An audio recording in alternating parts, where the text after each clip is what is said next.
Well, let's turn now to this Friday's Focus Report. Immigration is part of the US's DNA, from its founding fathers to the waves of immigrants that settled there from Europe in the 19th and 20th centuries. Almost every American knows his or her family tree began abroad. But that history seems a distant memory for the estimated 11 million undocumented migrants who are currently seeing their path to citizenship very much blocked. In December, Barack Obama decided to shield 5 million of them from deportation.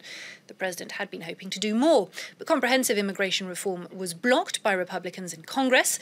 To understand this most complex of American debates, our correspondents Philip Crowther and Stanislas de Saint-Hippolyte went to Nashville in the conservative state of Tennessee. The birthplace of country music is also the American city where the immigrant population is growing the fastest. In 10 years, the number of inhabitants born outside the US went up from 2% to over 10%. The city is also home to the country's biggest Kurdish community. Well, for more on this, we'll go to our guest. Let's look at that report first. I'm tired of this dirty old city. Tired of too much work, never enough pay. Nashville is best known as the capital of country music, the home of Johnny Cash and of the music industry. But there is more to it. Tennessee's state capital is home to the United States' biggest Kurdish community. This is Little Kurdistan, with its very own supermarkets, community centres, and its traditional bakeries.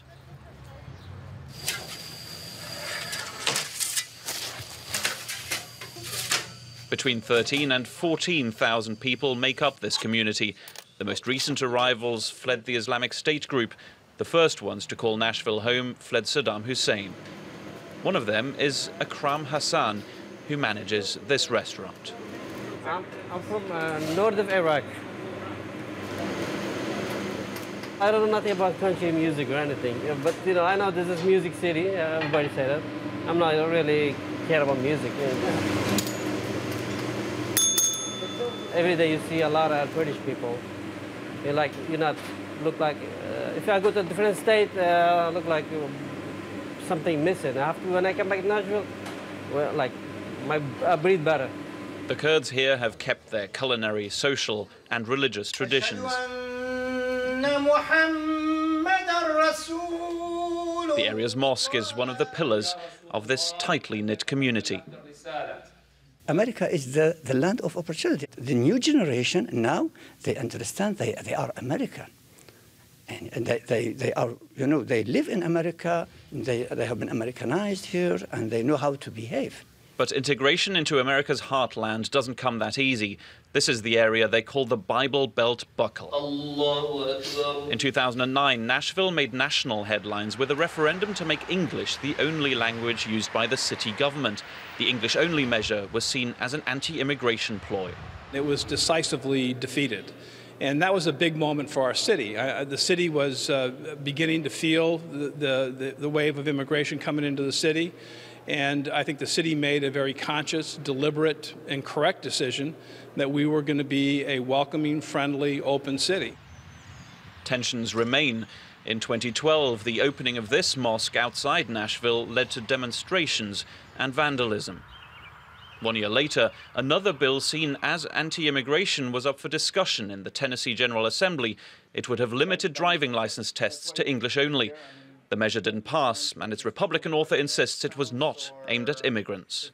My legislation basically was just saying, when you take your driver's license test, I've seen it as a safety issue. Because when you should learn the rules of the road. If you're driving, we use a lot of language out there on the signs. Now people that are here legally, I'm all about it. I'm all about let's educate their kids. I mean, if they're here legally, but we need to tighten up the borders. As far as we need to take care of our own. This year gonna paint on my side. Nashville seems like a testing ground in this debate. In December, Barack Obama announced his plan to shield undocumented immigrants from deportation. He promoted his move in this community center. And what we see in the faces of this pre-K center, this is the Nashville of today, and the Nashville of the future would look like this. Many of the families who come to Conexión Américas and Casa Safran and this pre-K center will benefit from the administrative action announced by President Obama. Many of them are undocumented, and we estimate that in Tennessee, 55,000 people will benefit from the administrative action by the president.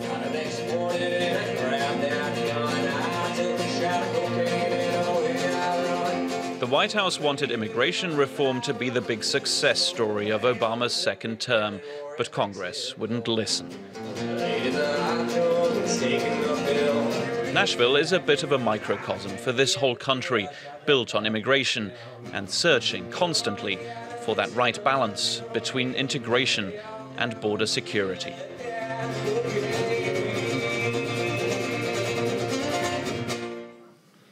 Well, for more on this, we're joined now by our guest, Professor and Specialist of US Political and Legal Affairs, Anne Desine. Hello, thank you for being with us. Thank you. France 24. How representative is Nashville of the immigration issue in the US?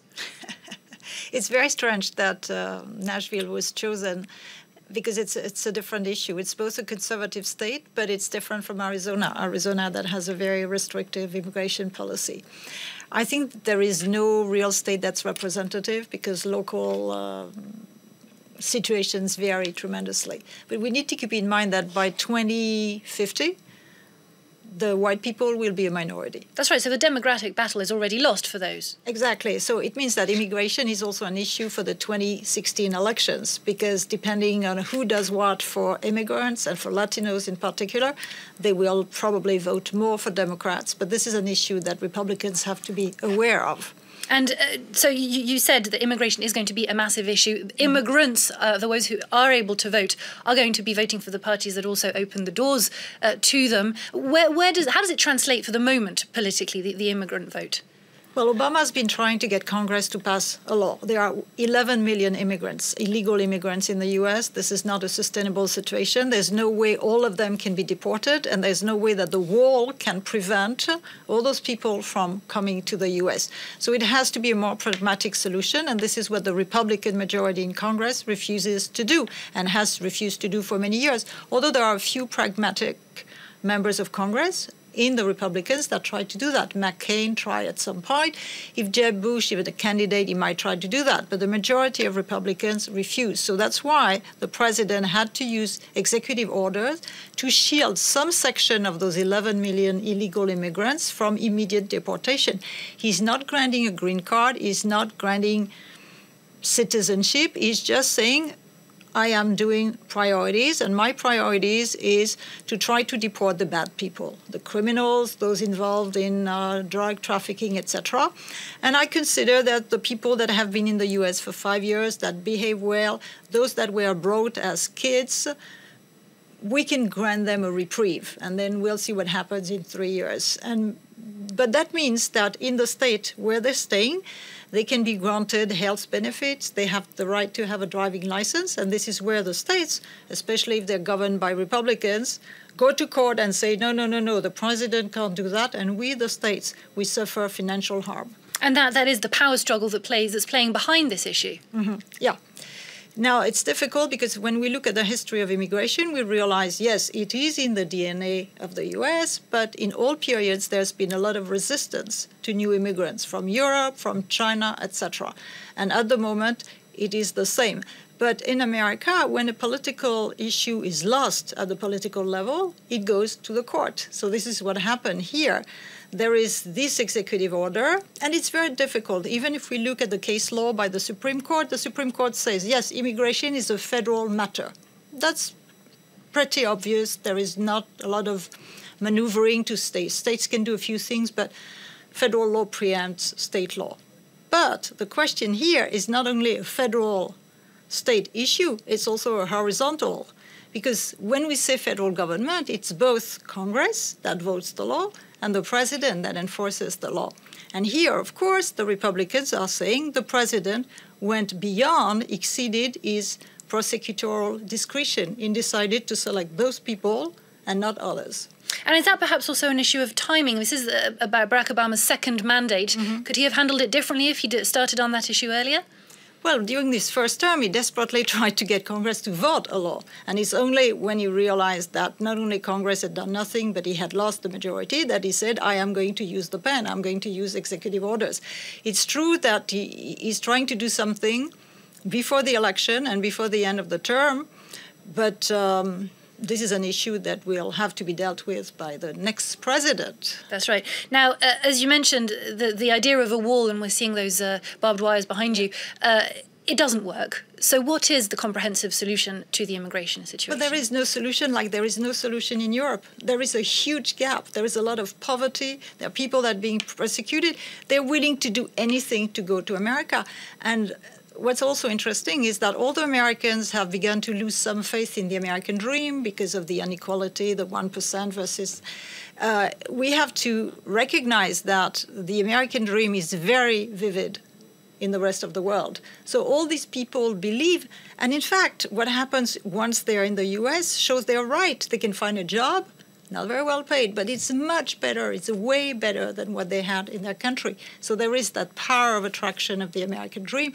And building walls, enhancing security cannot stop those people like it cannot stop the immigrants into Europe. And are immigrants treated differently depending on where they come from? It's difficult because if you're coming from Iraq, obviously you have to, and we don't know about the movie that we saw, whether they were granted asylum status or whatever. Whereas all those that come from South America, Central America, most of them are illegal immigrants that manage to slip through the border. So it's different. In the attitude to them, it's also different, depending whether the Kurds are Muslims or not. There is also that issue at the moment. And in some states, it's very difficult to be a Muslim. So that adds an extra dimension to the issue. And Désine, thank you very much for having talked to us. Thank you for coming in. That's it for this hour live from Paris. But do stay with us. We'll have a full news update in just a few minutes.